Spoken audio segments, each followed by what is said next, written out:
এই habit and behaviour প্রবলেমের কারণে বেশিরভাগ মানুষ ফাইন্যান্সিয়ালি ব্যাড সিচুয়েশনের ভিতরে আছে।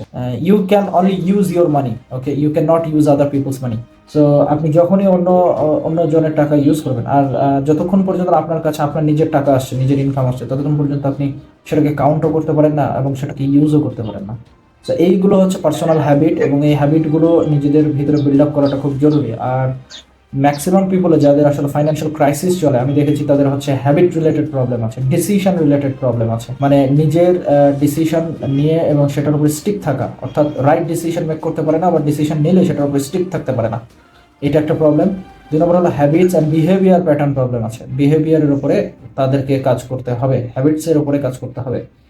এই 3টা বিষয় চলে গেল একেবারেই আলাদা বিষয়, নন ফাইন্যান্সিয়াল বিষয় এগুলো। হ্যাঁ, ডিসিশন মেকিং, তারপরে হচ্ছে আপনার হ্যাবিটস বা বিহেভিয়ার, এগুলো একেবারে নন ফাইন্যান্সিয়াল বিষয়। সুতরাং এগুলো নিজের পার্সোনাল ডেভেলপমেন্টের বিষয়, এগুলো নিজের পার্সোনালিটির বিষয়, নিজের সাথে নিজের কমিটমেন্টের বিষয়।